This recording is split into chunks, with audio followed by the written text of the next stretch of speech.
Olá, seja muito bem-vindo mais uma vez, mais uma quarta-feira aqui na nossa jornada, a jornada que é a sua terapia de choque semanal, né? A jornada que aborda comportamento humano, a jornada que aborda dilemas, a jornada que aborda dúvidas, a jornada que aborda tudo aquilo que vai nos acompanhar durante toda a nossa jornada de vida, né? Estamos hoje na 13ª sessão.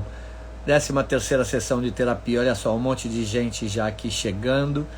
Sejam muito bem-vindos, né? E eu vou colocar aqui o tema, né? O tema da nossa jornada de hoje: emoções e terapia. Emoções e terapia. Deixa eu publicar. Deixa eu fixar. Beleza, tá fixado o comentário, né? Sejam todos muito bem-vindos. Oi, Sabrina, minha querida, tivemos sessão hoje, né, Sabrina? Que legal, todo mundo chegando aqui. Júlia, Solares, Donizete, sejam bem-vindos. Pessoal, hoje a gente vai falar sobre um tema muito bacana, um tema que impacta a todos nós, um tema que tem relação com praticamente, né, todos os problemas ou questões trazidos para um setting terapêutico, e diz respeito a uma coisa que pode elevar a nossa potência de agir, que pode fazer com que a vida seja muito mais gostosa, que a vida seja muito mais colorida, e pode também fazer com que a vida seja mais miserável, a vida seja mais triste, pode apequenar, né, a nossa potência de existir, né? Estamos falando das emoções, né? Uma jornada terapêutica invariavelmente vai colocar uma lente nessas coisas que nos acontecem, né? E que, como eu falei para vocês, podem ser muito salutares, mas podem ser ruins também. De qualquer maneira, pior seria nós não nos emocionarmos. Pior seria nós sermos seres somente racionais, somente lógicos, né? Somente analíticos, né? Mas seres também só emocionais não seria muito bacana, porque nós voltaríamos a ser bichos, né?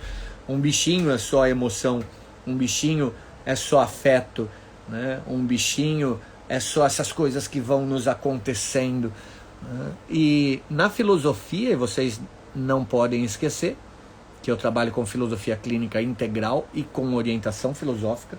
Na história da filosofia, praticamente todos os grandes pensadores já investigaram essas coisas que nos acontecem, né? 5.000 anos antes da psicologia ser inventada, da psicologia como profissão ser inventada, o homem já se questionava sobre os afetos, sobre essas coisas que a gente chama de emoção, de sentimento, assim como as melhores maneiras de conviver com eles, assim como, perdão, as melhores maneiras de atuar no mundo, de se comportar no mundo, a partir do momento que você se vê, né, sendo abduzido por uma emoção, né? Quando a gente vai, por exemplo, lá para a Índia, a gente vai ver que na Índia existem várias filosofias que se mesclam com religiões, inclusive, e o budismo, que é uma religião que nasceu ali na Índia, nada mais é do que uma tentativa de você conseguir gerir, de você conseguir controlar as emoções. O budismo fala muito disso, que se você não desenvolver habilidades para, de certa maneira, conviver melhor com as suas emoções, invariavelmente você vai sofrer, porque você vai ser conduzido por elas, você vai ser guiado por elas. E olha só que interessante, já vou fazer uma brincadeira com vocês aqui. Quem aqui acredita que é capaz de produzir voluntariamente algum tipo de emoção? Edilma Araújo, fica com raiva de mim agora. Carlinha, oi Carlinha. Carlinha, eu quero que você fique, sei lá, com Inveja, né? Produz aí uma inveja de mim, né? Lilian, ciúme, né? Fique com ciúme de mim. Aí muito provavelmente todos vocês devem estar pensando, mas as emoções não são assim, né? Eu não consigo produzir emoções. As emoções nos acontecem, as emoções tomam conta da gente, né? Você não escolhe sentir inveja. Num determinado momento você fala, caramba, eu tô sentindo inveja, nossa senhora, caramba, eu não sabia que eu podia sentir isso, né? Ou ciúme, né? Pois é, e daí olha só que interessante, se nós não controlamos as nossas próprias emoções, se a gente não consegue produzir, né, livremente as nossas emoções, como é que a gente fala de nós mesmos que somos pessoas livres, por exemplo? Ah, eu sou livre.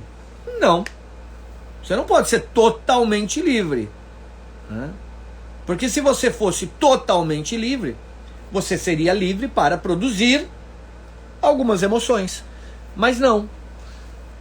Acontece alguma coisa e você fica com raiva. E a partir do momento que você fica com raiva, você vai agir raivosamente. Você atua, você se comporta com raiva, né? E quando a gente se deixa levar pelas emoções, estamos abdicando da nossa liberdade. Estamos abdicando do nosso livre arbítrio. Eu não sei se vocês já pararam para pensar nisso, né? Mas olha só que interessante, né? Essa liberdade que você se atribui, né? Eu sou livre, eu tenho livre arbítrio. Talvez não seja assim uma liberdade 100%. Talvez a gente tenha que se esforçar muito, muito, para adquirir aquilo que o filósofo Spinoza chamaria de grauzinhos de liberdade. Grauzinhos de liberdade. E como é que a gente vai adquirir graus de liberdade? Ora, na medida que a gente vá compreendendo melhor as emoções, né? Identificando melhor as emoções em nós, né? Identificando as emoções em nós. Olha só a Dani aqui, as pessoas querem tirar a responsabilidade até no que sentem. Isso mesmo, Dani. É muito comum da gente ver em terapia assim, o meu marido me tira do sério. Não, né? Você se deixou tirar do sério, né? O professor Danuca me deixa muitas vezes confusa. Não, responsabilize-se você pela confusão que é sua, né? O professor Danuca, professor Marcelo, me deixa muito feliz. Eu não te deixo feliz, né? A felicidade nasceu em você, né? Ela é fruto de uma história pregressa, né? Então, as emoções, elas são nossas. As emoções, elas são a presentificação de uma história. As emoções surgem, por exemplo, das nossas expectativas que a gente tem com os outros. E quanto mais expectativa nós nutrirmos com os outros, mais provavelmente tristes nós seremos, né? Porque muitas vezes o outro nem imagina o que nós esperamos dele. O outro muitas vezes não consegue nem supor o que passa pela nossa cabeça. O outro muitas vezes não está nem sequer pensando no que passa pela nossa cabeça, né? Então olha só que interessante, né? Eu acho que eu vou precisar de umas 2 ou 3 jornadas, lives, para falar sobre emoções e afetos, né? E eu queria começar hoje lembrando desse filósofo. Todos os filósofos já versaram sobre emoções, né? Platão falou sobre emoções, né? o primeiro dos grandes filósofos. Platão falava que o ser humano ele é composto de duas coisas completamente distintas. Uma que ele chamava de corpo e outra que ele chamava de alma. E a alma era o pensamento, né? E Platão falava assim: ao corpo cabe sentir, ao corpo cabe desejar, ao corpo cabe ter afetos. E a alma? A alma cabe pensar, elocubrar, discernir, deliberar, né? Enquanto o corpo deseja, né, a alma pensa, né, a consciência pensa, a personalidade pensa. E daí, se a gente vai saciando os desejos do corpo, muitas vezes a gente esquece de pensar. E o corpo, vejam vocês, é uma usina de desejos. Daqui a pouco você está desejando dormir porque o dia foi longo.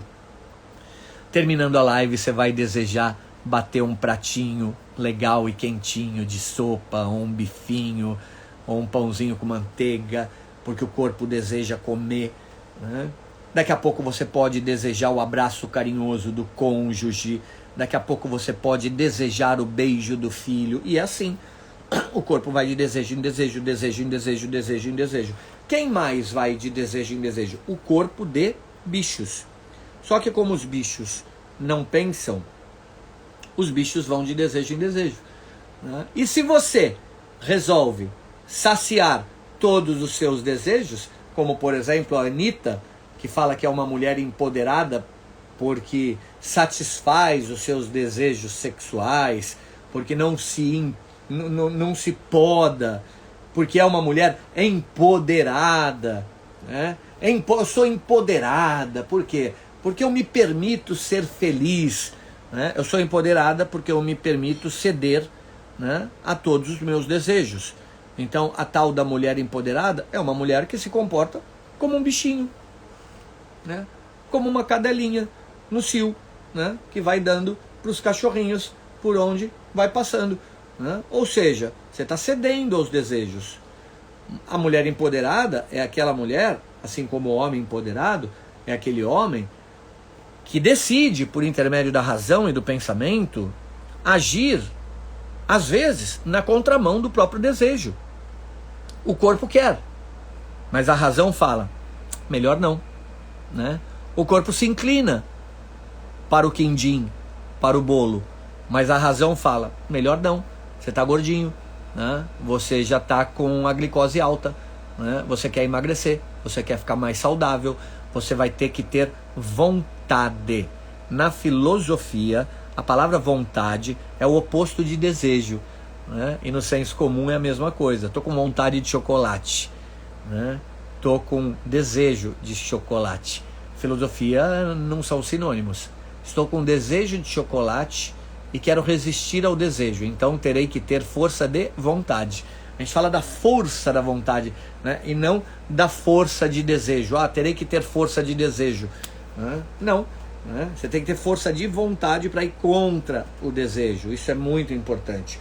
Mas, voltando aqui à questão dos filósofos, os grandes pensadores, os grandes sábios, eles já se inclinaram sobre esses assuntos. Afinal de contas, somos livres ou não somos livres? Afinal de contas, a razão é mais forte do que a emoção? Afinal de contas, eu consigo controlar as emoções? Não, controlar as emoções a gente realmente não consegue, né? A gente pode conseguir gerir, male o comportamento.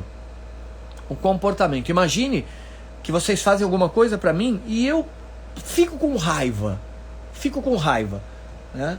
E eu posso agir com raiva e fazer uma besteira, gritar com vocês, bater na porta, né?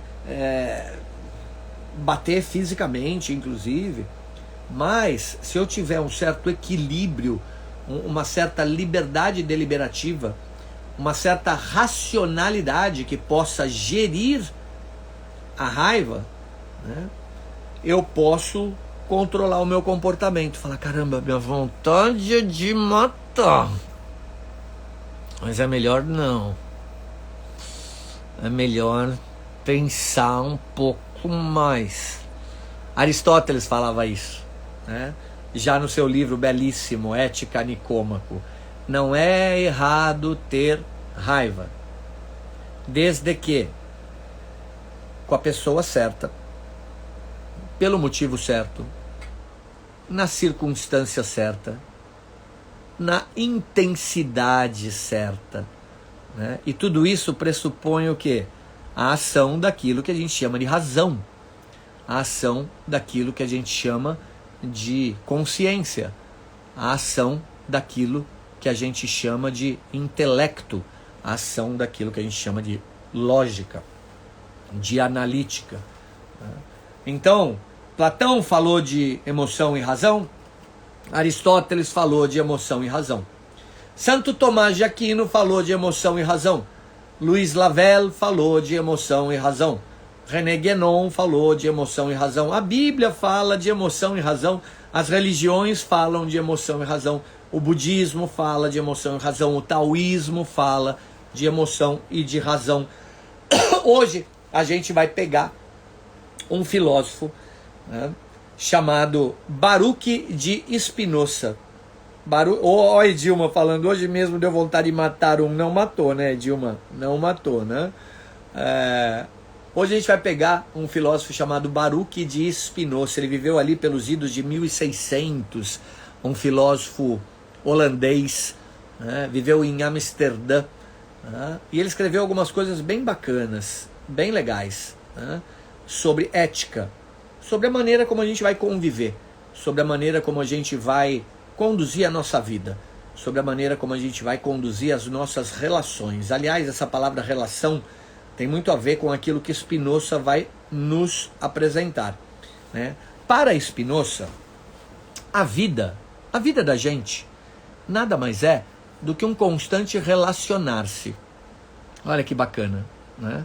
Se Spinoza estivesse aqui na live hoje e falasse: ei, como está a vida? O que ele estaria perguntando para nós é: ei, como estão as relações? Né? Ética, a maneira dos geômetras, tá? O livro. Ética, a maneira dos geômetras, o livro do Spinoza, né? Ei, como é que estão as relações? Né? E enquanto a gente está vivendo, a gente vai se relacionar o tempo inteiro. Eu estou me relacionando com quem agora? Com todos vocês virtualmente. Eu estou me relacionando com a temperatura da sala aqui da minha biblioteca. O ar-condicionado está ligado, por isso que tem um barulhinho aí por trás do... eu estou me relacionando com a poltrona, né? A poltrona está em contato com os meus glúteos, né? E o Spinoza vai falar o seguinte: todos os corpos vão gerar efeito um no outro, né? Vão gerar efeito um no outro. O que é um efeito? Vem comigo, não vai embora, não vai embora. Isso é legal, isso é bacana. O que é um efeito? Um efeito é algo que acontece quando a gente está em relação com algo. E o efeito é objetivo. O efeito dá para medir. O efeito dá para medir, dá para mensurar, né? Então, olha só que interessante. O efeito da minha bunda agora com a poltrona, né? O efeito é que a poltrona está amassando a minha bunda e a minha bunda está amassando a poltrona. E se eu levantar, vai dar para ver, dá para medir o amassamento glúteo, né? Dá para medir o amassamento esponjoso da poltrona, dá para medir. Agora olha só, se os efeitos acontecem das relações entre os corpos, o que são os afetos? Segundo Spinoza, olha que legal. Afeto é a tradução que o corpo vai dar aos encontros objetivos que o corpo tem com o mundo. Eu vou repetir, você pode anotar. Afeto é a tradução que o corpo vai dar aos encontros objetivos que ele tem com o mundo.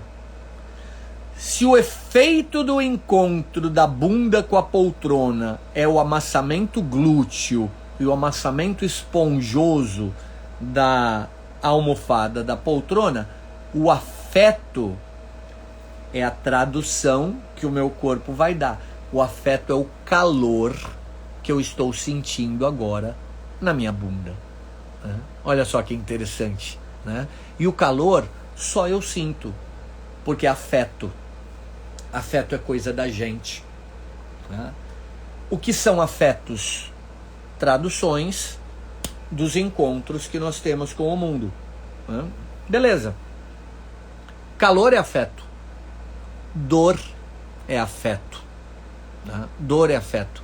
O meu dedo encontra a pedra, né?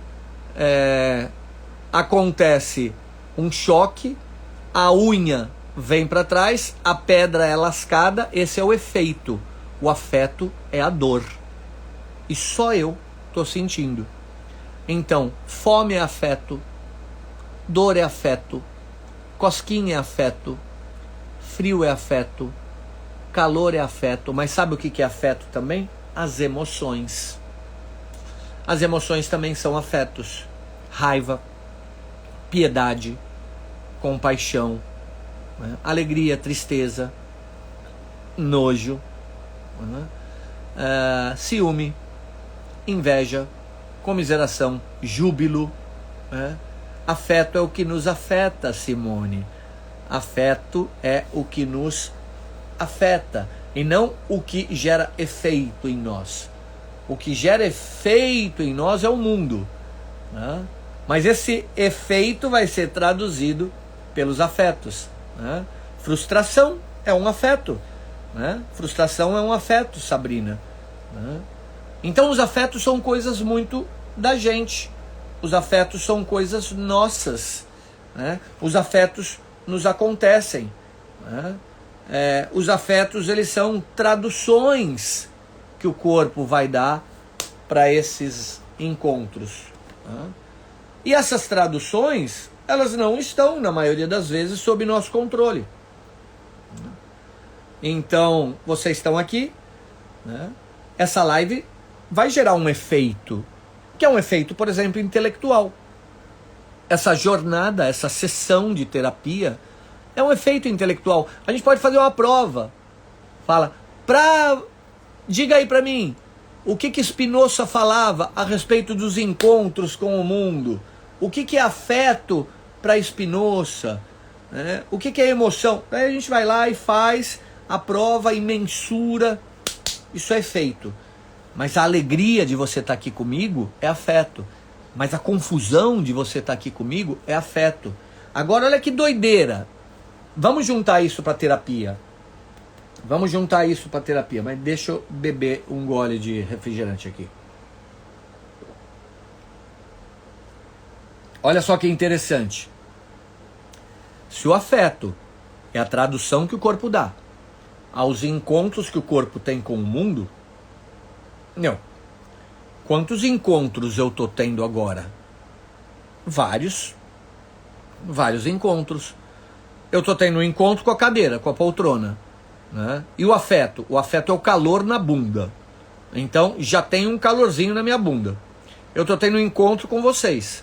E esse encontro com vocês, muitas vezes é traduzido em afeto. Vocês falam alguma coisa, eu dou risada. Fico feliz. E na hora que eu fico feliz, o calor continua na bunda. Então eu tenho como afeto calor na bunda e felicidade por eu ter lido alguma piada aqui. Né? Eu tenho também preocupação. Por quê? Porque eu quero que corra tudo certinho aqui nessa live. Eu fico sempre muito preocupado se o Wi-Fi vai cair, se o barulho do ar-condicionado está irritando vocês. Então olha só, nesse exato momento eu estou preocupado, eu estou com calor na bunda, né? E eu estou feliz e alegre de estar aqui. Né? Eu ainda estou me relacionando com o ar. Né? E pode ter calor na bunda e frio no braço. Então eu posso estar com calor na bunda, com frio no resto do corpo. Eu posso estar preocupado com o andamento da live, a luz, tudo certinho, se o som tá bom. Eu posso estar feliz de estar lendo alguma coisa agradável que vocês estão falando aqui. Ok. Mas a gente não pode esquecer que os afetos, eles movem a gente. Eles movem. É a partir dos afetos que eu vou agir no mundo. Ora, é a partir dos afetos que eu vou agir no mundo? Então, o que está guiando o meu agir agora? O calor na bunda, o frio no corpo, a preocupação com a live ou a alegria de vocês estarem aqui? O afeto que for maior. O afeto que for maior. A emoção que for maior. E sabe de uma coisa? A gente não escolhe. Olha que doideira. Olha que doideira. A gente não escolhe. Se a minha bunda começar a pegar fogo, sabe-se lá por quê? O calor for enorme, eu falo, gente, pelo amor de Deus, eu vou ter que parar um pouquinho a live, eu volto daqui a pouco. O que me moveu? O calor da bunda. Se o que move é a alegria de estar conduzindo o 13º encontro, né, da jornada, né, eu continuo, porque a alegria que está guiando. Se o que me mover, se o que for maior, for o frio por causa do ar-condicionado, eu falo, gente, eu vou dar uma paradinha para diminuir aqui ou desligar o ar-condicionado. Olha só que interessante, né? Então, se a gente quer ser maduro, se a gente não quer ser meros fantoches dominados pelos nossos afetos, pelas nossas emoções, a primeira coisa que a gente tem que se perguntar é: eu compreendo a dinâmica das emoções? E não só a dinâmica das emoções, sabe uma coisa que a gente pode perguntar para nós? Eu conheço muitos nomes de emoções? Gente, isso é interessantíssimo.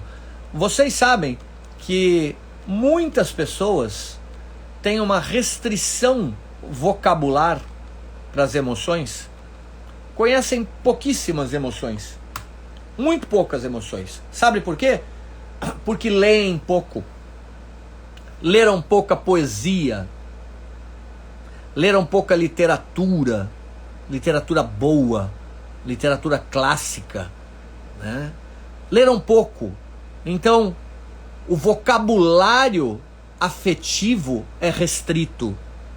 E se você conhece poucas emoções, ora, quando você estiver sendo contaminado por uma emoção que você nem sequer guardou o nome, como você fará para identificar que aquela emoção tomou conta da sua alma?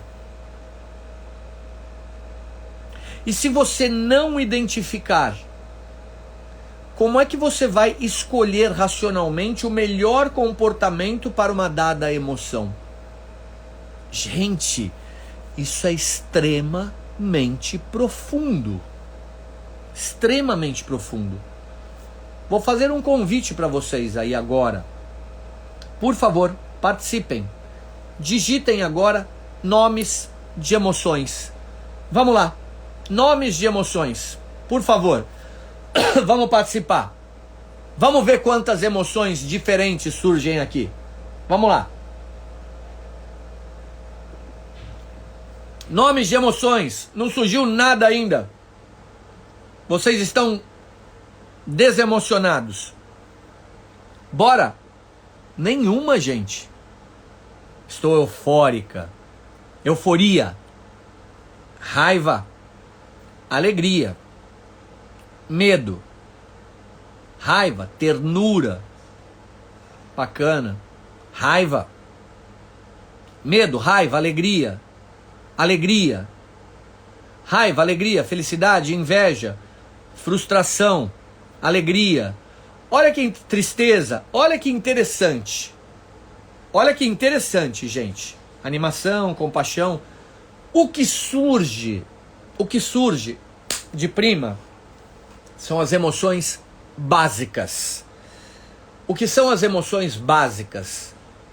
São as emoções que se manifestam também no nosso rosto, na nossa face. São 6 ao todo. Medo, surpresa, raiva, alegria, tristeza e nojo. Emoções básicas. E é o que a gente lembra muito. Medo, raiva, surpresa, nojo, tristeza, alegria. Isso é universal. Todos os seres humanos do planeta Terra, todos os que já existiram, manifestam as emoções na face da mesma maneira.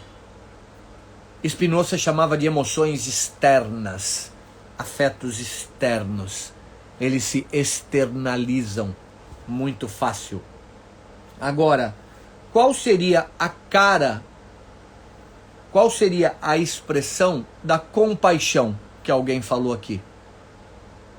Faz uma cara de indivíduo compassivo. Faz uma cara de indivíduo que está vivendo o júbilo. Faz uma cara da pessoa que está com inveja. Qual é a cara da inveja? Qual é a cara do ciúme? Não tem. Não tem. E olha só. Eu vou ler para vocês agora algumas emoções, só para vocês verem como que nós somos fracos em termos de guardar nome de emoções e, consequentemente, a gente pode esperar que a nossa inteligência emocional seja também pequenininha, né?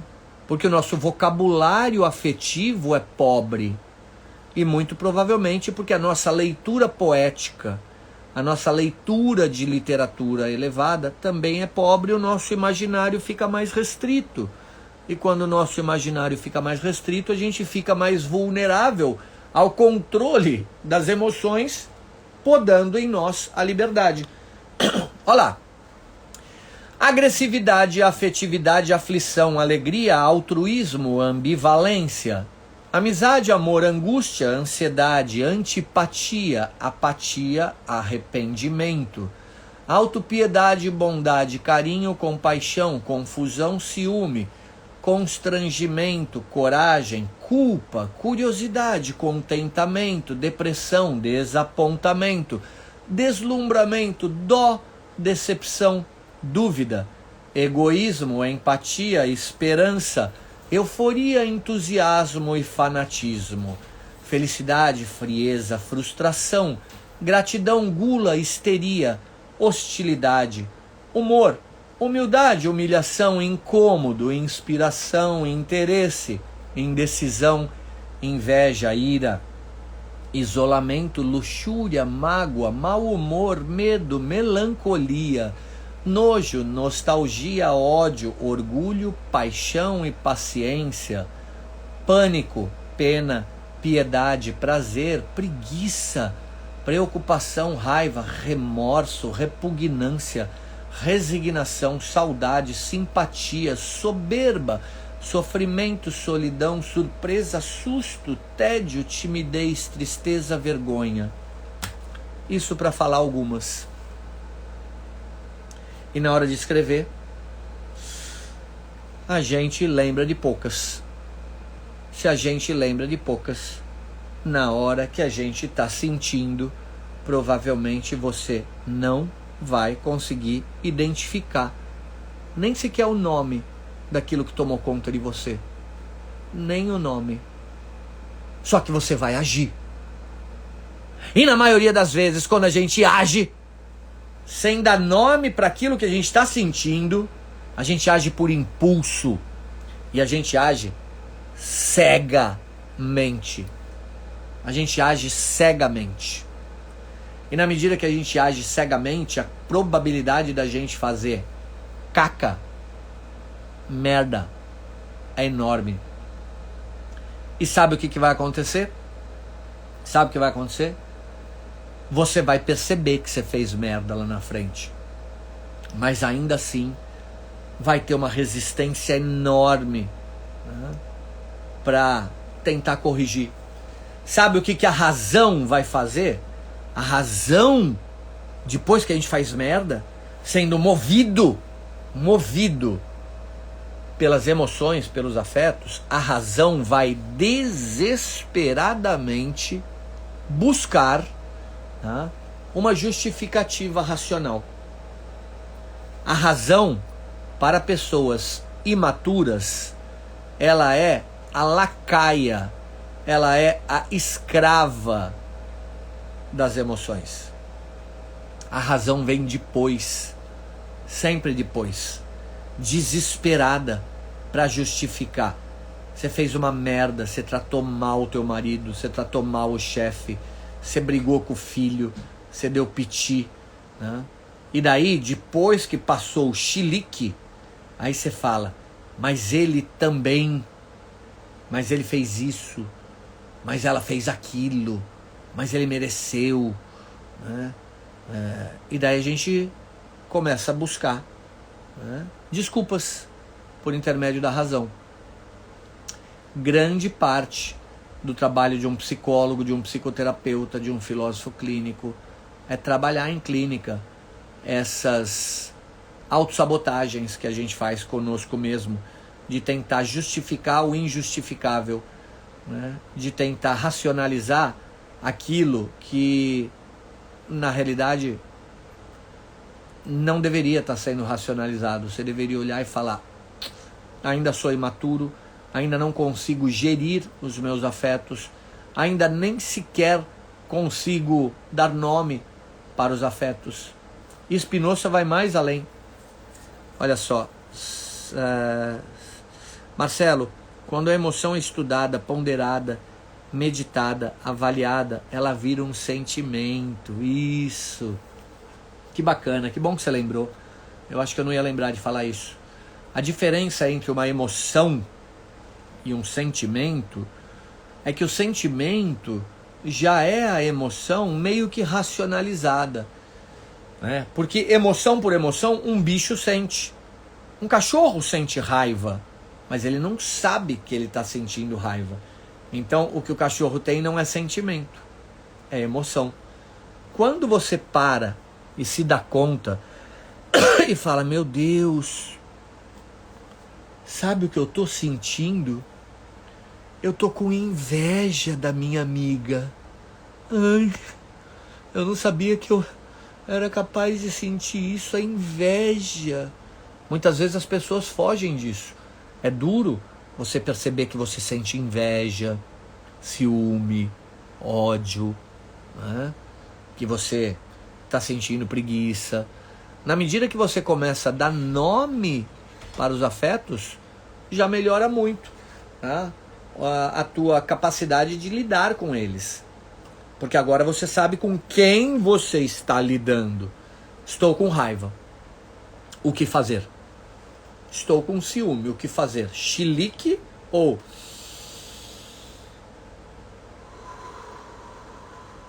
Respira fundo. Vamos dormir.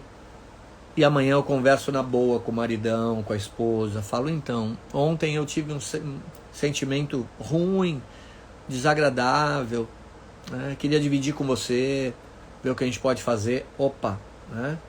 O mais difícil, diz a Kaliane, é reconhecer que você sente sim tudo isso.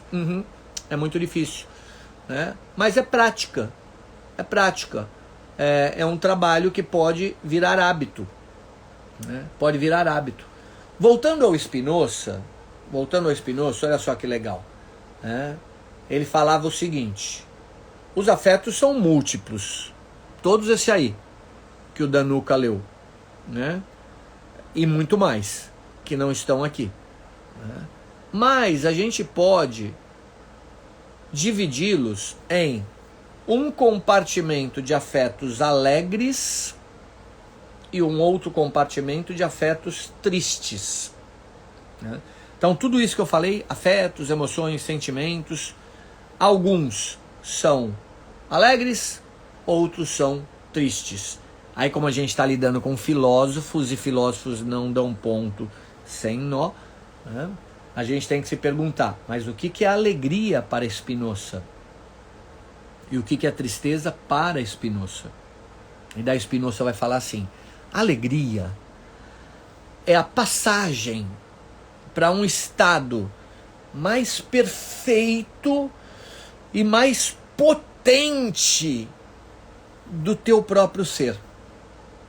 Marcelo alegre, ele é mais perfeito do que Marcelo não alegre.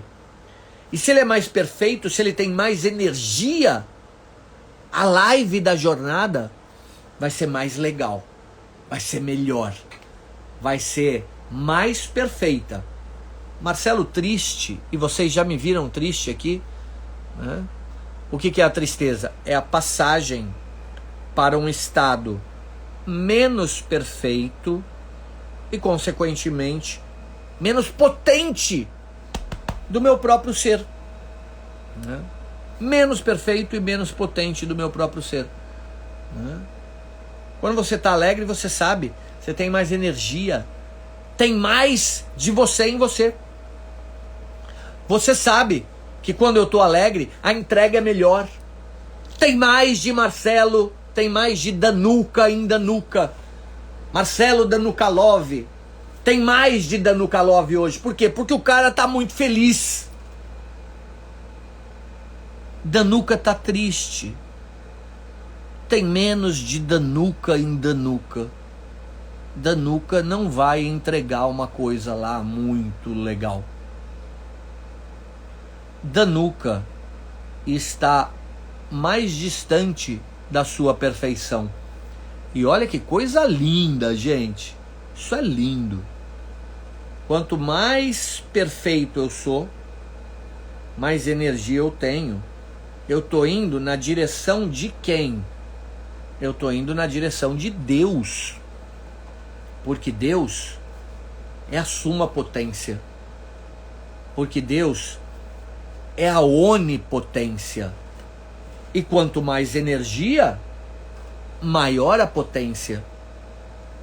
Quando eu estou alegre, eu estou mais próximo de Deus. Meu, isso é muito bonito. Isso é muito bonito. E quando eu estou triste, eu perco potência. Quando eu perco potência, eu perco alegria. Quando eu perco alegria, eu perco um pouco de Marcelo.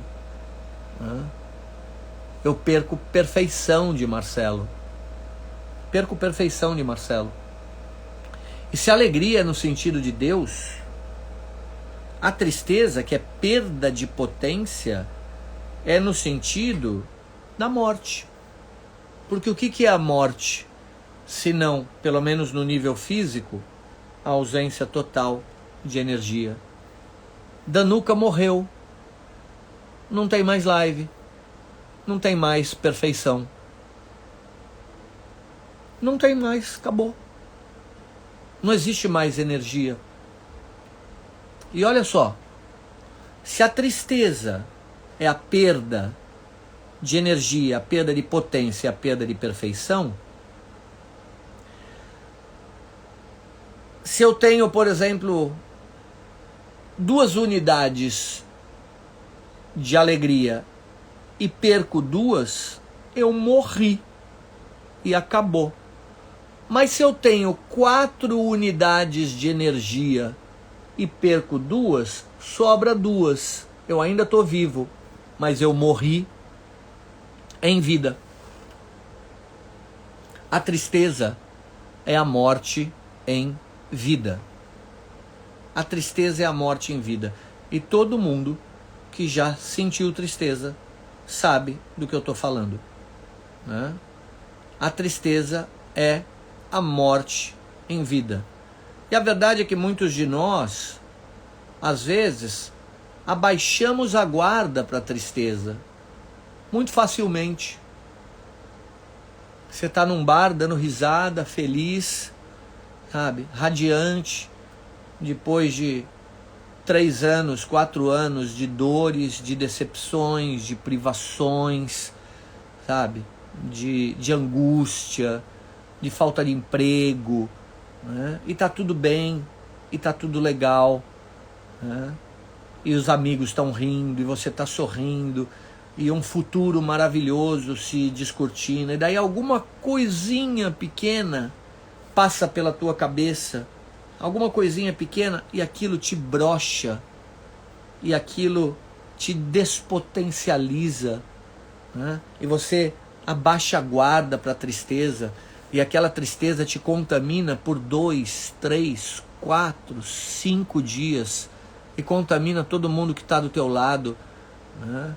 E te apequena, né? e te humilha, e te pisoteia, né? Isso acontece com todos nós, em maior ou menor grau, né? E aprender a trabalhar isso é uma das funções de um terapeuta, um psicoterapeuta, um filósofo clínico, né? Então, por hoje, turma, né, é essa introdução que eu queria fazer para vocês, né? Queria que vocês saíssem com a seguinte reflexão, né?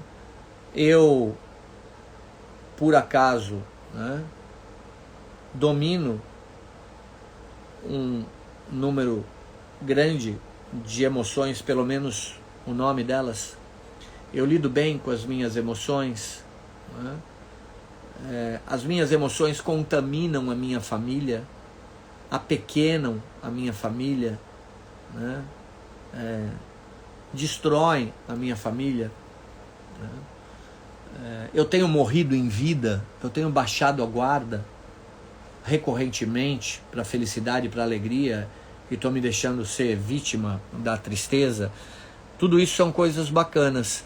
Eu verdadeiramente gostaria que todo mundo que está aqui, né, pudesse ir lá na live, que eu vou salvar daqui a pouquinho, e comentasse, falasse assim, como é que eu lido com a emoção, porque olha, vocês falam cada coisa legal aqui, mas gente, eu não consigo ficar lendo o tempo inteiro, porque eu me perco, eu vou embora, né? Eu me empolgo aqui, mas algumas perguntas que vocês fizeram aqui eu não respondi, eu posso responder por lá, se vocês deixarem, né? E é bacana, porque eu já falei várias vezes, né? Ajuda o perfil a crescer, né? E a gente pode interagir melhor. Então, hoje eu estou terminando aqui, eu vou dar um stop, e a live ela vai estar totalmente salva daqui a 5 minutos.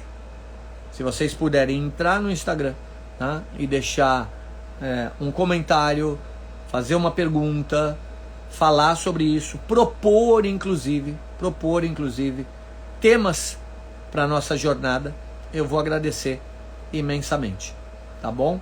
Então por hoje é só, a gente está chegando aí a 50 minutos de live, né? Um beijo enorme para vocês, estou salvando agora, e muito obrigado. Toda quarta-feira tem muita gente aqui, né? Essa livezinha tá bombando, tá bem bacana, né? E a gente se vê. Beijo grande, valeu.